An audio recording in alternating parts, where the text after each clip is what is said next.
afternoon, everyone, and welcome to the next installment in our Ignite Spark series. Very excited for this one. We are covering Win the Seller, and I would be remiss not to say that this is one of the most powerful and impactful sessions because it deals with sellers, because it deals with listings. In any market, up, down, left, right, buyers, sellers, balance, doesn't matter. We want sellers. And so the better we are with sellers, the more opportunities we'll get with buyers. And we have a couple of the most talented seller servicers leading this session today. We are going to be facilitated by Lisa Sisko and Stuart Kahn. Lisa Sisko is the rainmaker and team owner of the Lisa Sisko team, and Stuart Kahn is one of the agents on that team, one of the very outstanding agents on that team, as everyone on Lisa's team is. Lisa was licensed in 2005, so right around the height of the market, the last time we led up to a shift. And Stuart was licensed in 2016, right here in Northeast Ohio for both of them. Lisa runs a real estate team here, the Lisa Sisko team in Cleveland, Ohio. She also calls Hilton Head Island home, where she runs another real estate team. So when we talk about models and systems and the opportunity to leverage your business, Lisa is arguably the best example in our Keller Williams Greater Metropolitan ecosystem, and we are thrilled to have her and Stuart with us today. Quick stat line, just so you know that the folks that you're hearing from are have the chops to do what they're teaching you to do. Over 100 units sold for the Lisa Sisko team in the Cleveland market last year. 104 units is what we clocked them at as a company, and just over $25 million in sales. So congratulations to you, Lisa, Stuart, Debbie. I saw you on here as well, and the rest of the Lisa Sisko team on a great year. No one came here to listen to me, so I'm gonna turn off the camera, mute myself, and let you two take it away. Thanks, Mike.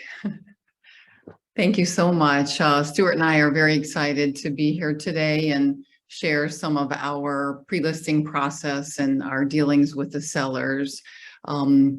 Stuart and I, as Mike mentioned, come from a lot of history of closings and focus on sellers. That was always our approach to our business. And you know, as business partners, we really tend to stick to the models and not get creative and really do what we can to work with as many sellers as possible. And so it's been a little bit of a challenge over the years, but it's been fun and always a focus. So we're going to review a couple of documents today. It's not something that you will need to read on the screen and that type of thing. We just want to show you a little bit of our step-by-step process. So there's some detail to it. There's really only 2 documents that we'll screen share. If you're interested in those documents in any way, shape, or form, just email us later on and we'll be happy to send those to you. So with that, we'll go ahead and get started. Today's meeting will be basically where we're going to talk about our step-by-step process with a seller. I'll talk just for a few minutes about speaking to the seller on not on the phone, but the lead generating side of that. I won't spend too much time on it because that's another Ignite session. And so, but we'll just talk about the basics of that. Then Stuart's going to walk through and I'll help a little bit, the 3 steps that we do to actually physically speak to the seller before we go out, how we prepare, what we say when we go out, what we do when we go out. And we have word by word, the document, that one of the documents I'll review with you, what we do and what we say. So again, we're not going to go through that in that level of detail. It would take way too long.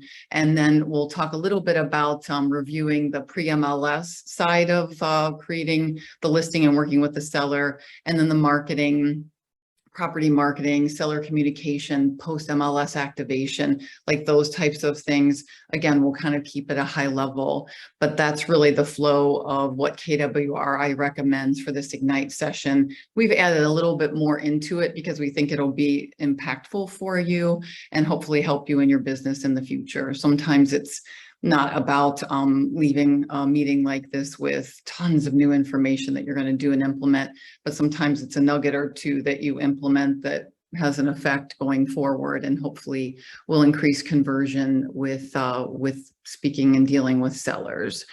So I'm going to start with what KWRA calls A sellers. We don't really refer to them as that.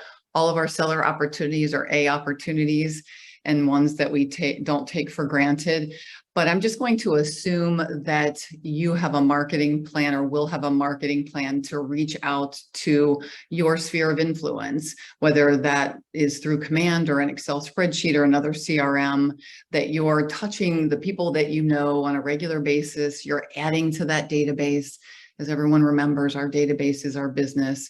And if we're not touching them regularly and not reminding them that we're in the business and adding value with that communication and showing them examples of how we're in the business, whether it's through open houses or new listings or buyer activity, that type of thing. So let's just assume that you connected with someone or someone sent you a referral because you were, say, marketing to someone that you know, a friend from a prior career, and that friend referred you to someone that may be thinking about selling. And again, that could have come from your Command database, through social media, LinkedIn, just any way that it is that that seller lead was generated. So let's just assume that you have done that, and you have the contact, and you set a time to then call the seller. So what we're going to do is I'm going to go ahead and screen share the document that we're going to review, and that way I think it will allow you to just see what it is that we're speaking of, and I think it'll help a little bit. So let me just go ahead and screen share this and just make sure that you guys, can you see everything okay? Okay, sounds good. So this is the document that I mentioned before. It's 9 pages long. Again, we're happy to share this. This is just a training side of what we do, but our step-by-step process starts with the initial call to the seller. And again, you've already set that appointment. And so what we're doing here is we are reaching out to the seller to say, I'm so glad to connect with you, and I typically thank them for the connection we had, let's say from, a friend of ours, John. And I understand that you're looking to sell your house on Main Street. And I wanted to just ask you a few questions, thank you for taking the time today to do that.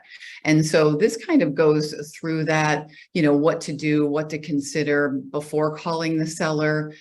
You would have, of course, looked at the information. If the home was listed previously, you would have looked it up in the MLS. You would have looked at the auditor's site just to see what they paid for it, maybe what the acres are. It's good to look at the Google aerial views of the home to make sure the adjacencies around the property aren't commercial or something like that, that the property is buildable. So as you can kind of see, if you have a seller lead and you're approaching them to offer like a free market valuation, you want to use the advantages of what the current market is like and how it will support them and what it is that they're doing. So if a seller leaves a message that they want to speak to regarding their home, as in this case, we're saying they did or they emailed you, then you've set that appointment. So just be certain to research the subject property, go through the old listings, that sort of thing. Look them up even on social media just to see what their interests are. If there's anyone maybe that you have a connection with that you know of, that they're friends with. Because what you do and the way you present and how you say things are going to matter, but ultimately it's that connection that they make with you and the chemistry that they have or don't have as to if they'll list with you or not. So typically we just say, I'd be happy to assist you in providing a market valuation for your home on Main Street. The process I typically take is to gather some initial information from you on the age of major mechanics, any updates you've done in the home since purchasing it, and then any attractions or deterrents that you believe are present. So this information, and let's just call the sellers, Larry and Sally Smith. So this information, Larry and Sally, really helps me in determining the value of the home. With that specific detail on the updates of your home, I can perform a comparative market analysis to research homes in your area, we'll call that Solon, which have sold in the last 12 months and are similar to Main Street. We'll set a day and time that's convenient for you both, so I can view the home and provide the market analysis. And then lastly, I'll provide an idea for you of what your estimated seller net proceeds are based on a few different sale prices, all within the fair market value range. This detail will provide you key insights that every seller loves to have. And it also will show you through the net sheets what funds you can take away from the sale and are available for your next purchase. When Main Street sells, Larry and Sally, where do you intend to head to? So of course, they'll answer that question. A lot of times it's good to talk about that because that is their motivation. That's their big why for selling. So it's good to just kind of get an idea of that. Of course, you want to help them if they're purchasing in the area. You want to let them know that you're masters at orchestration of the sale of a home and the purchase of another. And you can walk them, through that process. Maybe not there in length and detail, but just let them know that you'd like to facilitate that. And then once you're at the pre-listing, after you get to the end of it, you'll see Stuart and I will mention and kind of revisit that again with them, asking for their feedback on the value, but also looking at the next steps.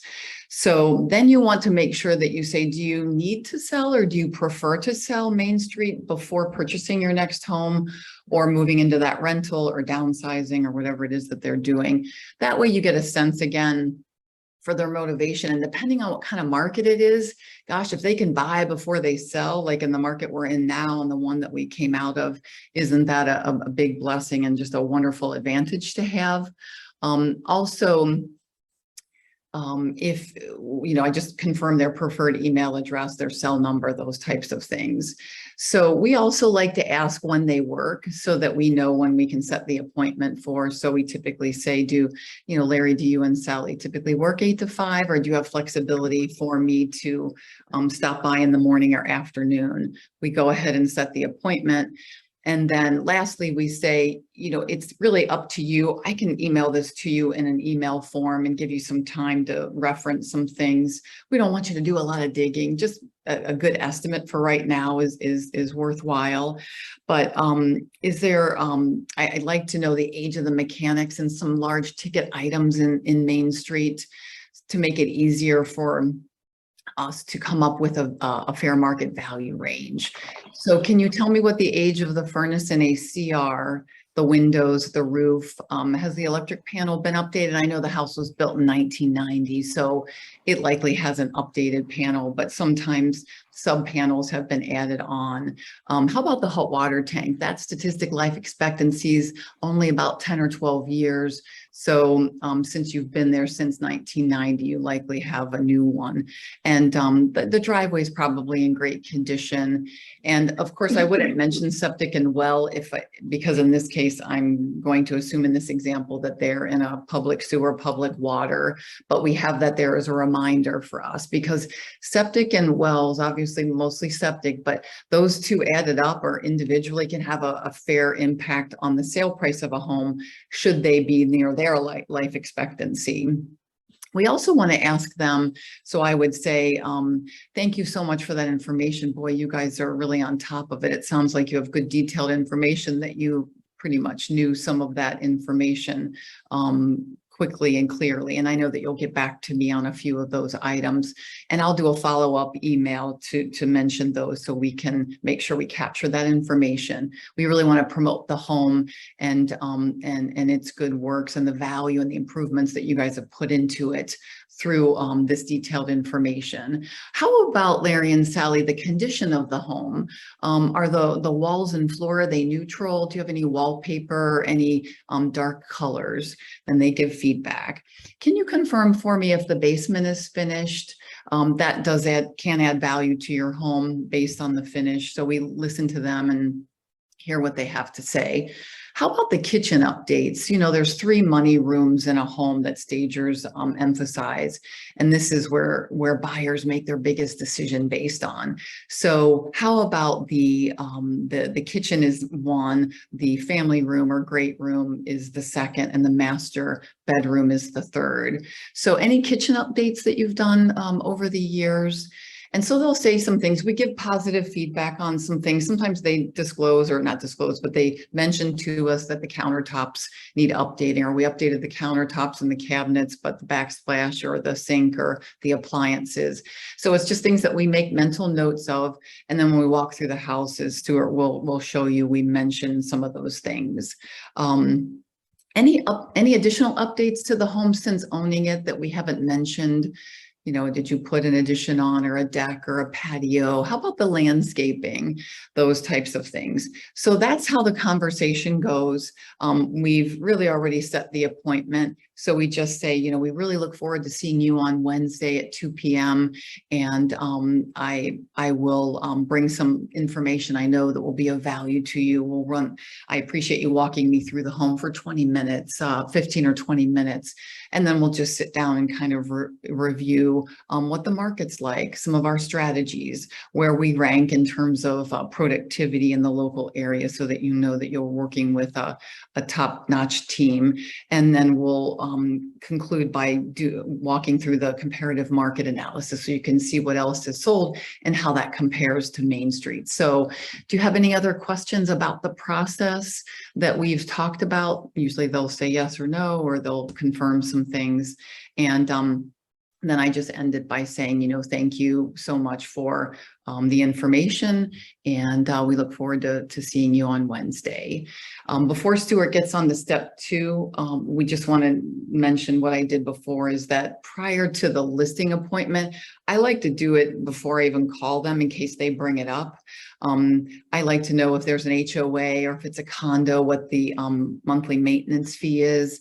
Sometimes if you can't get a hold of the management company, which is almost impossible for condos these days, sometimes I just look at an active listing or a prior sale within the last, say, 6 months or so.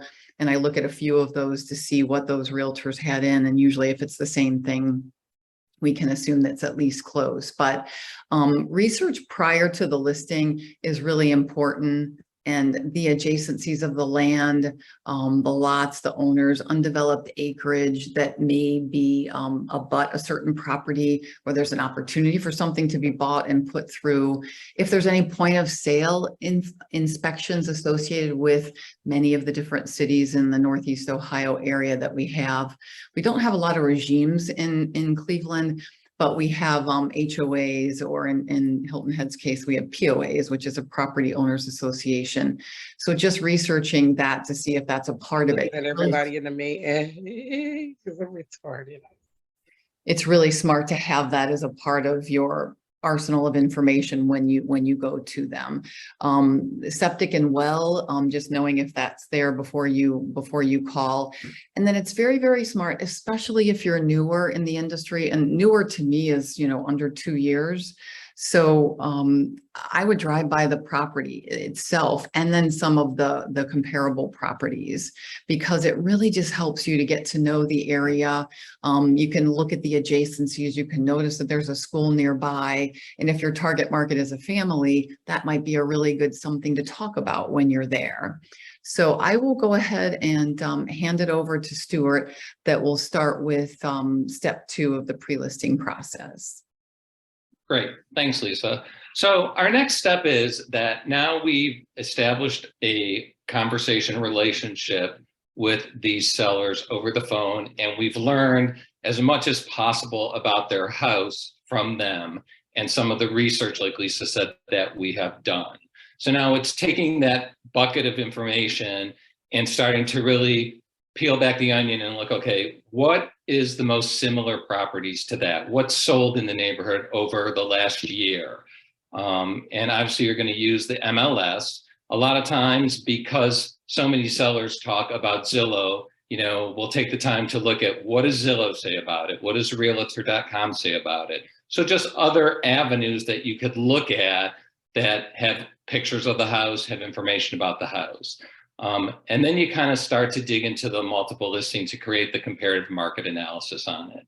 A lot of times, you may start with saying, okay, the home is at this address, and I'm going to look within a mile of that address to see what has sold in similar houses. Then you might go into the whole area of Solon. You might have a community that, like in Solon, people know that if you have a home in North Solon, there seems to be a little bit more value in a home in North Solon than there is in South Solon. So you're going to want to look, and you also probably in your mind at this point, you have a visual of what you think that house looks like. So when you go into the MLS, you could look at other homes and really take the time to look at the pictures and look at the key areas like the kitchen, the master bedroom, and the great room, like Lisa said, and see if you feel that this home that you're going to represent or bring to these sellers is in similar comparison to that home as well. So you're going to kind of want to, again, drill down to understand how that home is going to compare to the homes that have sold in the past year. Look at it, look at the year it was built, look at the square footage, look at anything and everything you can, like Lisa said earlier, the adjacencies. Is this one closer to a school? Is this on a corner lot? Does it sit on a cul-de-sac? Again, you're educating yourself to that next level, and that's more information that you'll be able to talk through when you go to do the final pre-listing with the clients. Once you do this, then you're going to compile that information, and then we, on our team, there's a template that we complete that we pass to our success team to create our pre-listing presentation. And that has the client's name, it will have the full address. If there was a previous MLS listing on that, we'll give them that information. We'll present the annual taxes, again, if it's public, water and sewer, or if it's septic. And then we'll identify what we used as our criteria for the comps in that area. If it's a single family home, if it's a condo, if we looked at a certain price range that we felt this would fall into, we'll give that price range. And then we put together like 3 seller net sheets, and that may be that center price, let's say it's $350,000, is probably what we've learned from the research that we did, that the average colonials that are 4 bedrooms, 2.5 baths in this area are selling for $350,000. Then the ones that maybe are way up to date and are HGTV ready, they have gray, they have hardwood floors, are selling at $375,000, and the ones that maybe haven't been updated, are selling less. So we might put together a scale of $325,000, $350,000, and $375,000 as our seller net sheets to present to those sellers as part of the pre-listing. And then once that is all given to the success team, then they present us back with our pre-listing presentation to sit down and review with the sellers. So so what we're going to do now then is assume that we submitted that information. If you're an individual agent, you would just be, printing those things and putting things together on your own. You might have a folder or a binder or whatever it is that you've kind of formatted that's good to present to the seller. So you would have that information done. And again, there's a lot of different ways to do an analysis, and most of them are very good. The local MLS will teach you and train you on different options, but there's software out there too that can help. Over the years, we've just found one that's been very, very good and something that we've liked. So let's just assume that we've submitted that. Stuart has it in hand and he's, on his way to the listing. And a lot of times when I go to a pre-listing myself, if I haven't driven around the neighborhood and the property prior, like Lisa mentioned, I'll allow myself 15 to 20 minutes to do that ahead of the pre-listing, so that there's other things that I could talk about, because a lot of times, there might be a house down the street or in the neighborhood that's sold, and that may come up at the pre-listing. So, you could speak to, yeah, I drove by that today. I saw that house. Again, you want to arm yourself with as much knowledge as you can to bring to the table, because that's what's going to separate you from any other agent that's going to come through. And that's going to be the value that you bring to the seller, along with all the tools that you have in your arsenal to help sell their home for the highest value in the least amount of days in any market. So when I first get to the appointment, obviously you want to dress professional.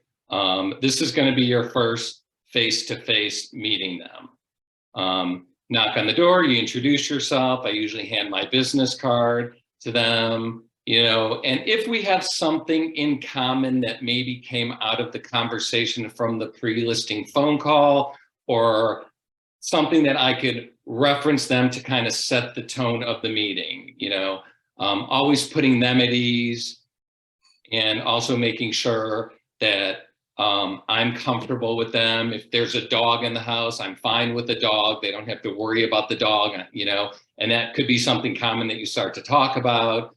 And then usually what I'll say to them is, I like to put my stuff down on the dining room table or the kitchen table, wherever they would like.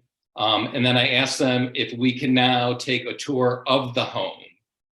And usually if I have my iPad, I'll take notes on my iPad. If I have a pad of paper, I'll take notes. But what we do a lot of times is all the information that we take down in the pre-listing, for myself, I'll speak, is I put that in a format to walk through the house. And then I could just validate it as I go, or add additional information as I go through with them. And a lot of times we'll talk about, things that this is going to be kind of like a view of a buyer coming through your house. We'll also talk about things that they can or may want to do to add value to the home, and things that it could be nothing that they have to do. Oh, I didn't realize that this dining room was purple and orange stripes. You may want to think about painting it gray to neutralizing it, and it will be more attractive to a potential buyer. Because when you know the home that you're going into, you will also have an idea and know who the potential buyer of that home is going to be and what they want out of a home that they're looking for. So you'll walk through them with the house with them. And I usually start at the front door and go through the house sequentially, the living room, dining room, great room, kitchen, and if there are things that they weren't sure about that came out of the phone call, I'll validate information, or I'll make notes of information. They may say it's wood plank flooring and it's parquet flooring, so I'll just make those kinds of notes so that I know everything. There may be, when was this painted, and we'll walk through. If there's a lot of things in the house, we'll talk a little bit about staging opportunities, because at the end of the day, we want to sell your house. We're not selling the furniture in your house. So we want a potential buyer to be able to picture their furniture and to be able to recognize the room sizes and the room capabilities of bringing their furniture in. So we talk through all of that as we go through the house, and we'll go upstairs and we'll look at all the bedrooms. We'll go to the basement, we'll look at everything in the basement. We'll look at the mechanics, look at the electrical box, look at the hot water tank. And then eventually we'll go outside and walk around the house as well. It's a little more difficult to do that in winter. So sometimes I may just do that quickly when I walk up to do the pre-listing, and then after we go through the house and the information is all validated and put down, then I'll sit down with them and go over the pre-listing packet. And I always start my conversations out with telling them, this is not a presentation. This is a conversation. I want you to feel free to ask me questions as we go through this. If anything doesn't make sense, just ask me, because we're going to learn and we're going to talk through this together. At the end of the day, this is a partnership to help sell your house. And the other thing that I would add is really know your audience. If they're elderly, you may react differently to things. If they're younger, you may handle things differently, but be in tune to how you speak to them and with them, and look them in the eyes and be sincere, because this is the opportunity you have to establish that trust and that relationship. And that's very critical. And as you walk, as Stuart mentioned, like he referenced, this is your opportunity to kind of shine. This is your opportunity to show them how you control this process, what you're asking them, and educating them on, as you walk through, like Stuart said, you want to look at the house from a buyer's perspective. He talks to them about staging and potential improvements room by room. He's talking to them about inspection items that potentially would come up. So he's setting the right expectations, and he's also including the target market. If it is a colonial and it's a second story master, then that target market primarily is a family. Doesn't have to be, but it's good to talk when we make staging recommendations. It's based on who their target market is. And we actually say that exactly to them as we're walking through. It's also another opportunity for you to shine is to talk about when you're in the basement, and Stuart's fabulous at this, but the statistical life expectancy of a furnace versus the hot water tank versus windows and some other, the roof, that sort of thing. And the impact that has on the saleability and the bottom line. So we do all of that when we walk through. So in the 15 or 20 minutes, sometimes it's a little bit longer if it's a big home, we have really educated the seller on a lot of things. We've talked a little bit about the market as we're going through. We're taking a lot of notes. We're being efficient about it because they usually like to see that you're taking notes through your iPhone. We use an iPad mostly, but we take notes directly into the CRM or the contact record for them. So we don't have to like write them out and then retype them in again. And it's just really efficient. They like to see that, and it's referencing information. You're never going to remember everything that they said because they're going to be talking about memories and different things, and you're going to really be trying to focus on the house. But of course, it's really their home. And while every seller tries to think they separate out it when they sell it, that it's more business than personal, that's very difficult for anyone to do. So it is really good for you to listen to the memories that they had. And like Stuart said, really have a compassionate, strong servant's heart when you're going through, and respect the fact that there's a lot of history there. Right. Because you're gonna learn a lot from them. And you're also, if you're really in tune to them, you're going to see how they respond to things, and you're going to know if that's an opportunity for you to dig deeper or if it's something that you want to stay away from. And then what we usually do is we, again, open the pack, the pre-listing presentation. And I think, Lisa, were you going to put that up there at this point? Yeah, let me switch to that.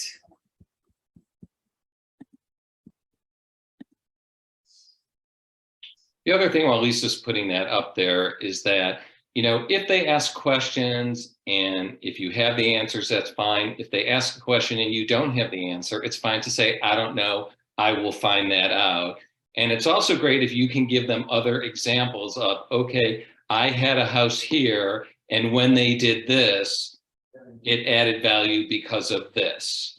And again, at the end of the day, the decision's going to be up to them, what they want to do, if they want to do anything to the house to increase the value. And not everybody does, and not everybody's in a position to, and we have to respect that, and then we'll talk through that. So this is our pre-listing presentation, and it has a lot of information in it. So I will go over it at a very high level. But it first talks to what is our promise to you? And what's our mission to help you sell that house? and to be educators and advocates of today's real estate industry. I promise to help you achieve what your real estate goals are with a marketing plan, keeping in constant communication with you throughout showings and negotiations, and at the end of the day, they have a goal to sell their house. And we want to make sure that we're establishing a relationship with them and with a buyer's agent as well, because the end goal is for both parties to be happy, for them to sell their house for a price they wanted to through an easy process, and to have a good relationship with a co-broker. The next thing we talk about is a snapshot of the US economy. We talk about the GPD, we talk about what's going on with inflation, and we talk about what's going on with unemployment, because those things do affect the real estate market.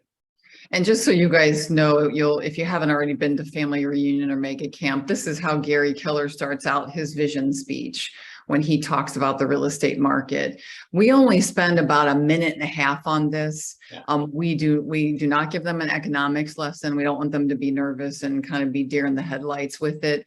But this, again, you're going to stand out if you say things like this, because no one else that they may be having over to do a market valuation is going to talk like this.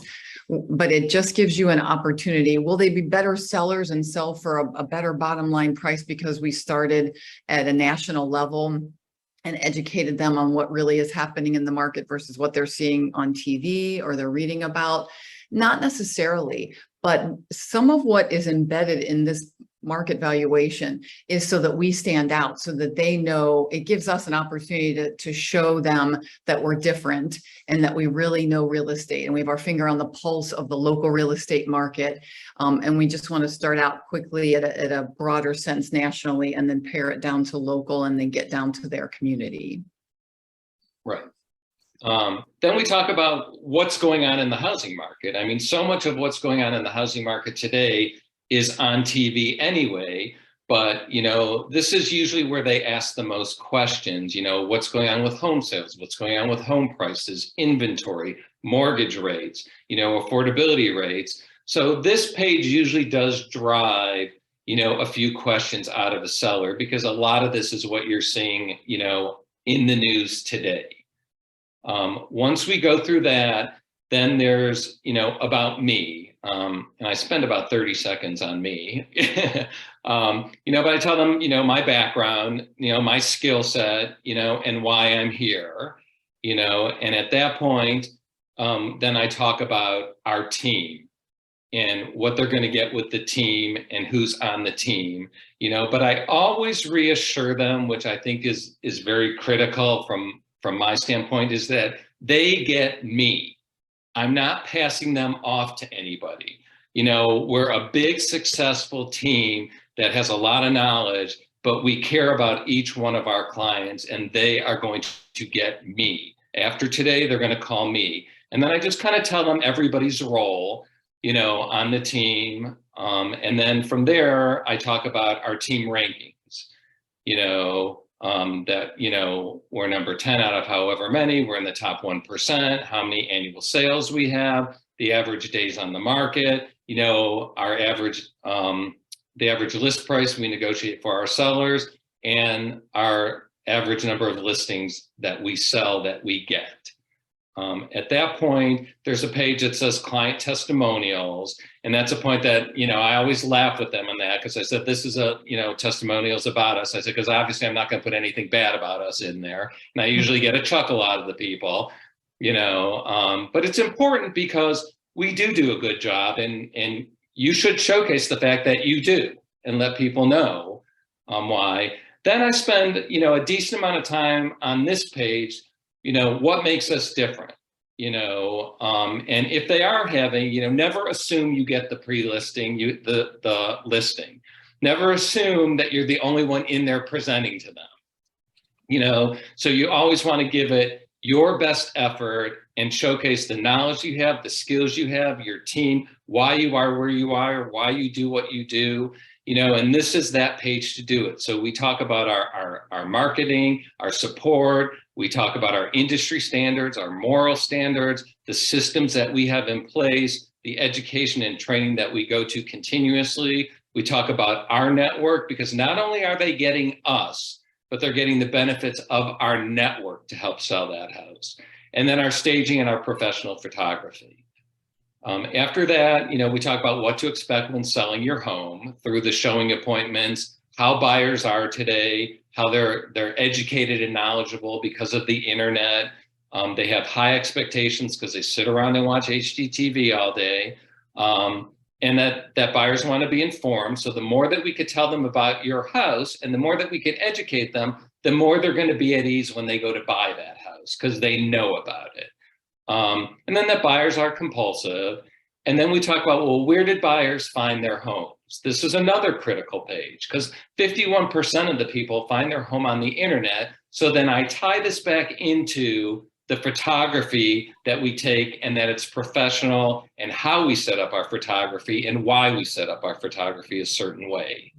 So this is another key to what's important that's going to help sell that home.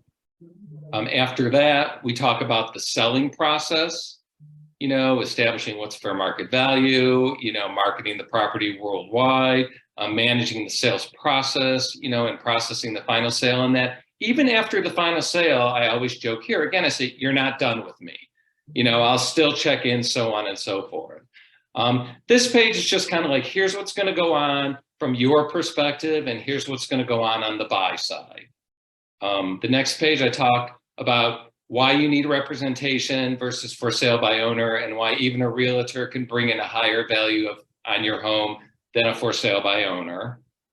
And then after that, this is a lot of information, but this is a lot of key information, and I talk about, all of our marketing efforts and our strategy. Like our preparation and consult was kind of like that walkthrough we did today in the home. Again, I'll talk about the professional photography, how we do it and why we do it. I'll talk about the website feature and syndication, and I'll talk about the 900 plus websites that Keller Williams represents. And I even here will talk about how the house will go international. And a lot of times, you'll get that look, okay, why would you send my house international?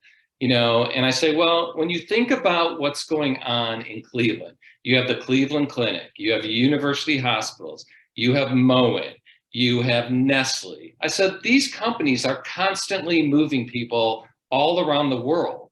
I said, so why would I limit where I'm going to market your home?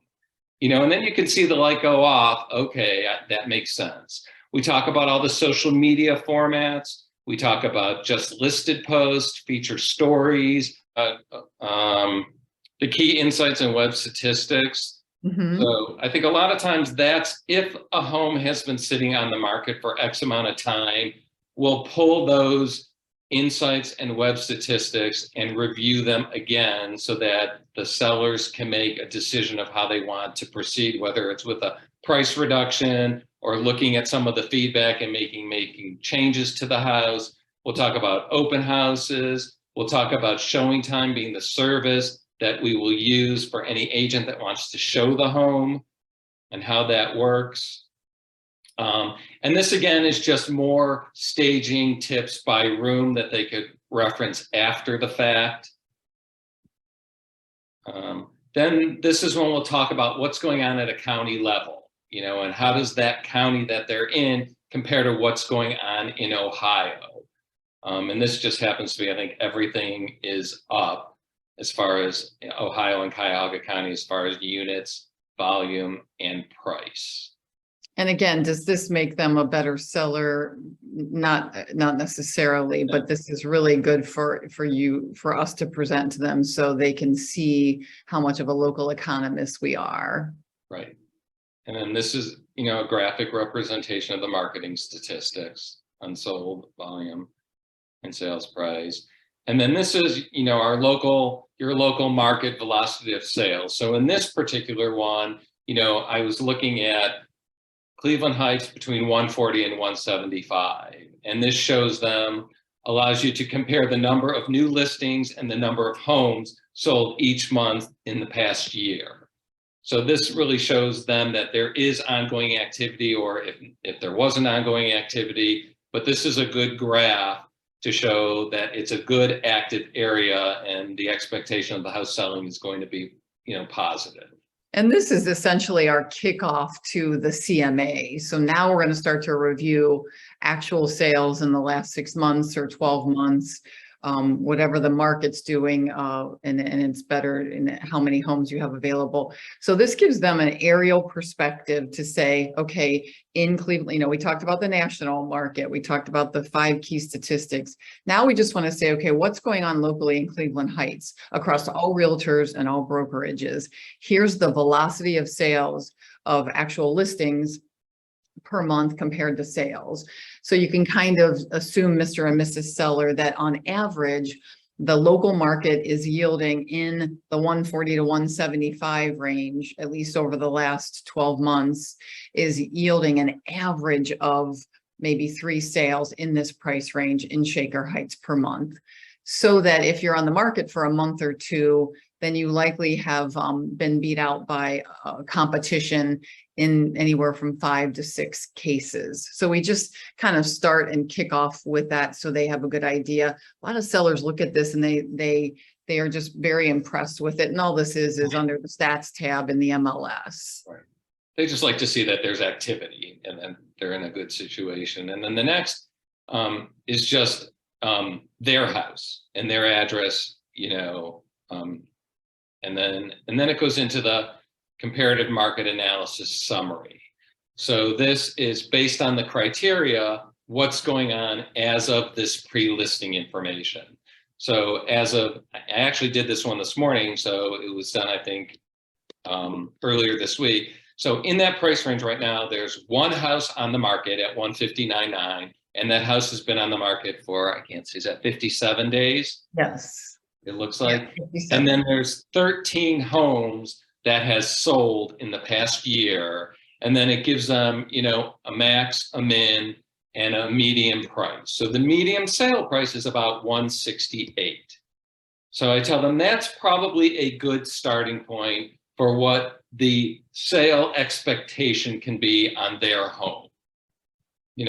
And then what we usually do is then the subsequent pages will be more details of all of the houses that have sold.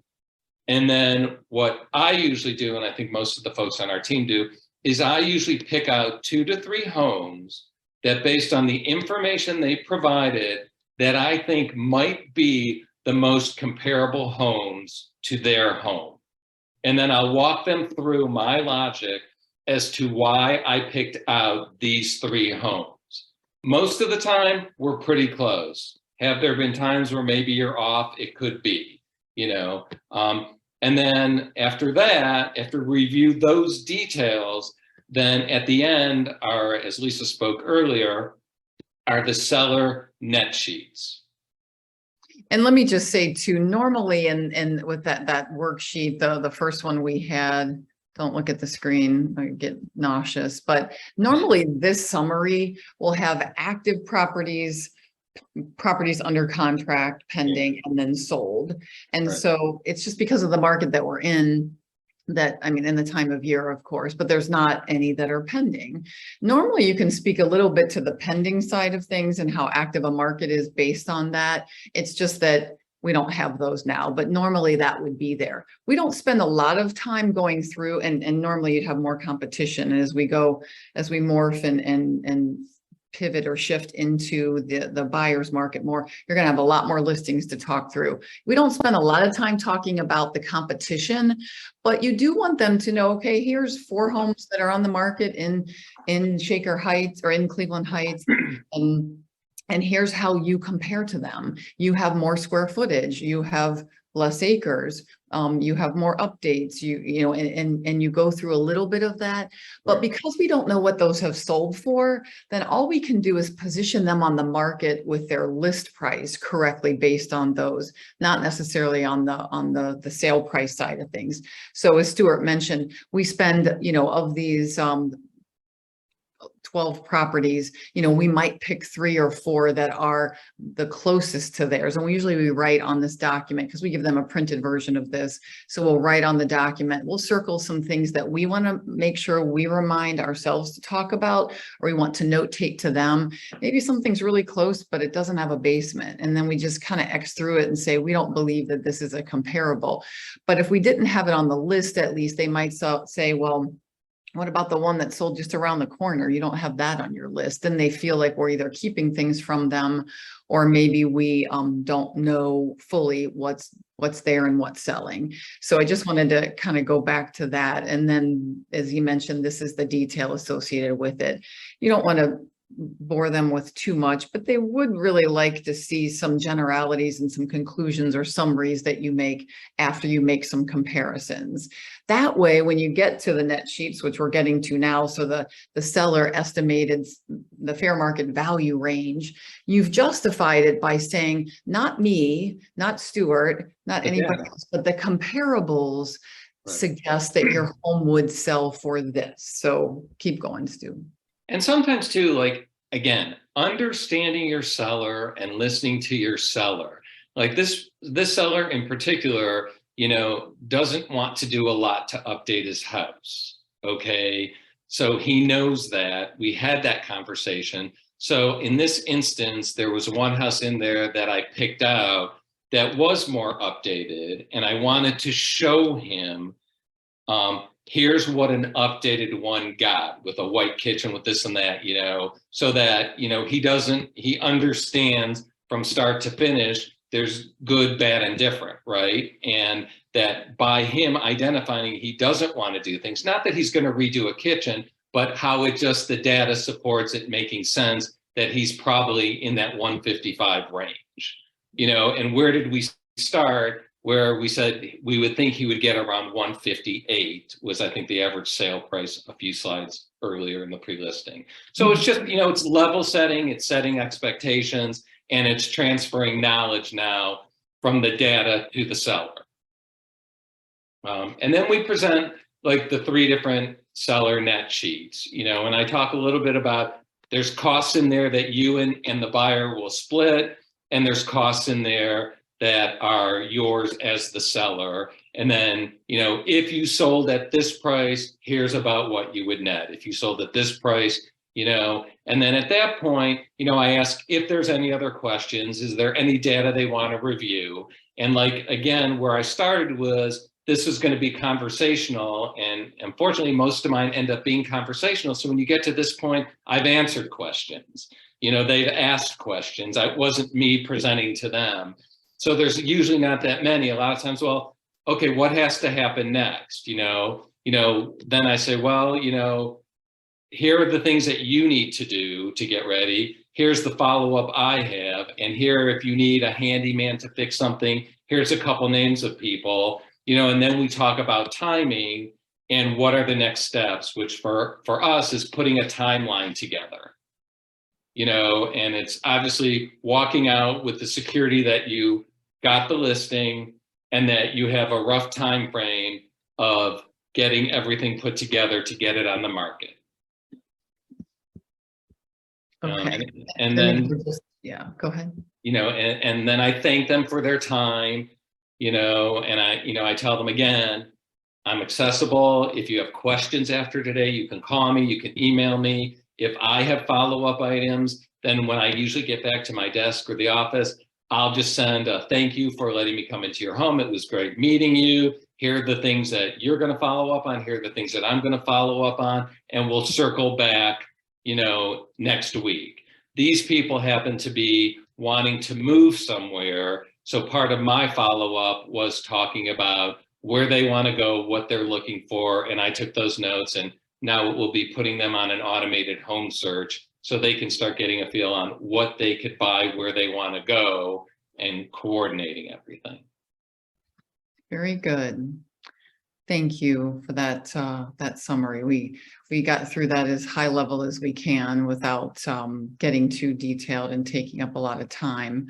So the last probably 2 steps today in Win with Sellers, we talked about working with sellers, getting the appointment, the pre-listing packet, the listing appointment itself. Now I'll talk a little bit about the listing agreement and our daily success systems, which is just communication going forward through the listing. This will be very high level, and then we'll open it up in just a few minutes for questions and ahas. So what we do after we conduct the market valuation, which is what we call it to the seller, but we call it pre-listing to us internally in our team. We do a follow-up seller consultation, and we just make sure that we have all the details that the MLS requires, because when we're walking through the home, we don't notate that the floor in the kitchen was tile and then the bathroom was linoleum. We do some of that, but we just can't get all of that. So we follow back up so that we're not there for 3 hours at the market valuation. We follow up with them and basically create the MLS listing. And we do that by emailing them and saying, you know, we need 10 or 15 minutes of your time. What's good for you? And we explain to them what we're going to do. So then we set the picture appointment either right before or during that consultation. We send out staging tips. Even though we walked room by room, we used our staging certification and our knowledge of what sells to make some recommendations. We sent them an email follow-up, just summarizing those things in case they forgot or didn't take notes themselves. But we also send out just some tips so that they can have it again in an effort to prepare their home for sale and for the pictures. So we send out our listing documents via DocuSign the day of the picture day. That gives them a couple of days to look at them and have questions and get back to us. And then we have those set before activation. And then the last step is essentially marketing the property, the seller communication that we do, the pre and post MLS activation. And so as Stuart mentioned, you know, one of the wonderful things, and there are so many, of being licensed, having our license held with Keller Williams, is that the 900 plus real estate websites that we get distributed to, those are national syndicated alliances that Keller Williams has with these big companies. So we get to distribute those there. And there's also local companies that we all work with too, in an effort to get those out.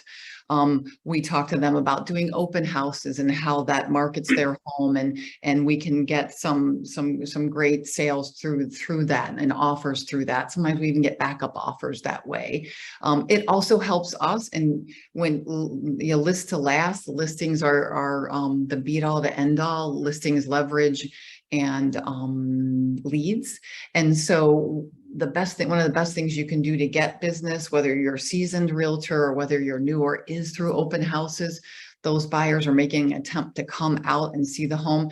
Yes, there are tire kickers. Yes, there are nosy neighbors, but all you need is one semi-ready, willing, and able buyer, or even someone just starting out, and then you have a great new lead. So that's important to do. We do social media promotion quite a bit. We just have a plan, and we just don't have enough time for me to review that document with you, but we have a plan and a system that we follow to get that promoted locally. There's a lot of that's a strong business platform. I know you all know that, but don't underestimate it. And so there's work that needs to go into that. If you're a newer agent and you're just overwhelmed with the details and all that you need to do, then don't make that your one thing, you know, initially, but evolve into it slowly, and you'll begin to see the real benefit of that.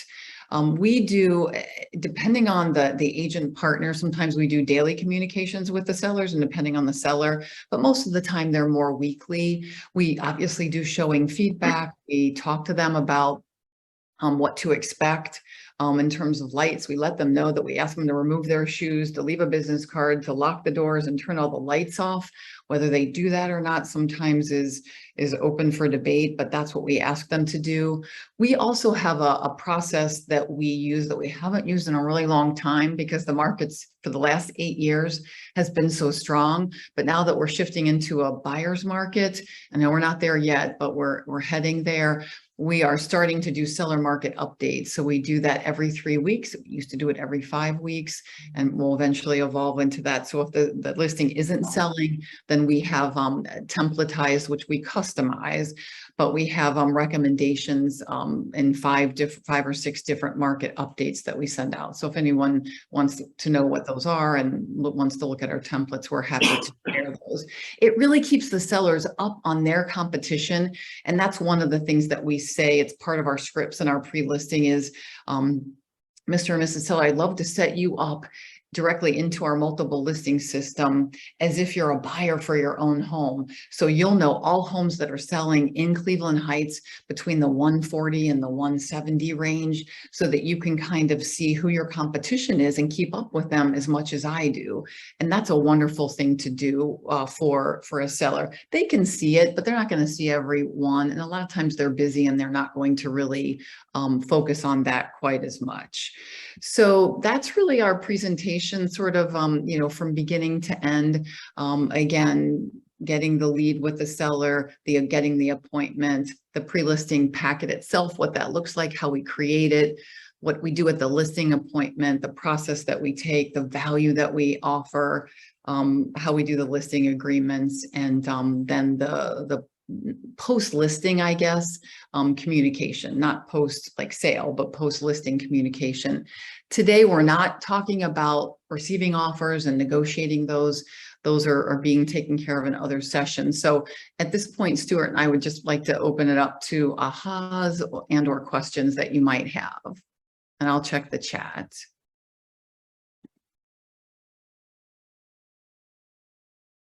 Yeah, so anyone that's sent an email in there will send you those documents.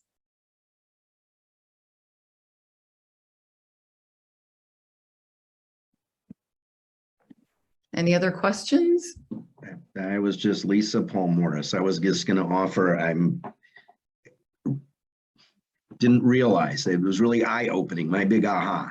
The level of information that you bring to prospective sellers in your pre-listing presentation, all the information, everything from the market, but in an organized format to help them understand what's likely to happen when they list their house with you.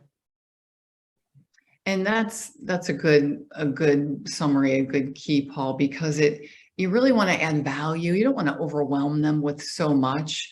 And depending on the agent partner that's doing the market valuation, sometimes we focus on some slides and less on others. And as Stuart mentioned, depending on who the seller is and their level of interest. So we don't, the document it's a big document, but it's meant to sort of remind us what to say. And a lot of times what we say, if they see it in print, they believe it more versus just saying things. And we've just learned over the years that, well, sellers ask about this, and then I presented this, but then they wanted to know about that. So we would add elements of that into the presentation to try to cover that, assuming that that's probably something that they're going to look for. And again, ultimately, of all that presentation, the sellers just really want to know what their home's going to sell for. Right. And they want to know if we're capable enough of, and we have, half a brain or a head on straight, and, can we do it? But that's really what they want. So that's why I kept saying so much of this has to be value added. It can't just be us like touting about how good we are. And Stuart said it, we literally spent about 30 seconds talking about ourselves as agents, and then our team. We don't spend a lot of time on that because they have no frame of reference. We could sell 2,000 homes and they really wouldn't know if that's different from 200 homes, or they know the difference of that. But if that's a lot or a little, it really matters to them who we are and how we communicate what we know about their home and how we can guide them through the process. So that's really what you want to do, and you want to get across to them. And we just do that through this document that helps remind us what to say. Lisa, Art here. For that document, once again, a document, yes, a great deal of information, wealth of knowledge. How much of it did you prepare for all that, the information, and also versus your transaction coordinator, your admin, putting all of that together? did you put together the framework of what you wanted them to put together to Yes. propose, or did you do? something like that? Yes, yeah, we one of the things when I was an individual agent that was it was like, when I say life-changing, that's an understatement. So when I was doing all these listings and putting all that together myself and doing the analysis and then spending the time to print things out and collate things, it was taking a few hours. And then I thought to myself, well, I could just give the range to my admin support group, which at the time was just a couple of people, but I could give that to them and just show them how to go into the MLS and print this out and do this and give me, here's how to get the graph from the stats tab and do this. And so as long as I did the research to look at the home and look at the sales, and I looked at the auditors and what it was selling for and the ranges of things, then I could just give them that range because I was going to do it anyway. So then I handed that off. I think my sales that year went from like, I think I was selling 45 homes and I probably sold 70 that year just in doing that alone. So as a part of the document that, that's in there, you saw, we call our admin support group our success team, because they allow us to focus on income generating activities and instead of the admin side of things. So in there was this like small paragraph that said, range, and it said commission that we're charging. It said net sheets. So we submit that once we do the analysis art to them through this Google document that we all use called Pass the Baton. And then we give them 2 days to have it ready. We tell them when the appointment is so that they can have it printed and bound for us. So that's really critical, whether you're a team or an individual. If you can eventually get someone to help out with that, that saves a lot of time. And we just did like a training document that shows exactly what they do and where they go and that sort of thing, so that they know time after time what to do. And then maybe a little bit to Art, is your question, that document, that PDF that I walked through as Stuart was speaking through it, that's a template. So we have that as a template for each agent on our team. I have one, so each agent partner has their own.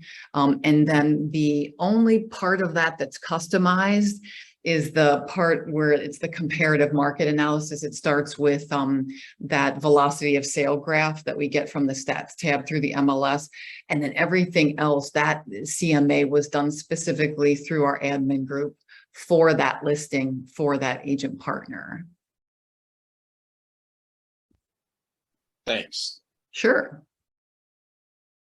Anybody else? Okay. Well, we appreciate your time, and we Thank you guys so much. This was Yeah. really great. I know that everyone's being kind of quiet, but everyone I'm sure had many takeaways, seeing as they want copies of all of it. So they must have Friday found a lot of afternoon. value in it. absolutely. thank you guys We're so happy. much. And I will share Lisa and Stuart's contact information with everyone and send you all a follow-up email as well. Be sure to join us for our next Ignite session, which will be next Tuesday at 1 p.m. Thank you again, Lisa and Stuart, and have a great day, everyone.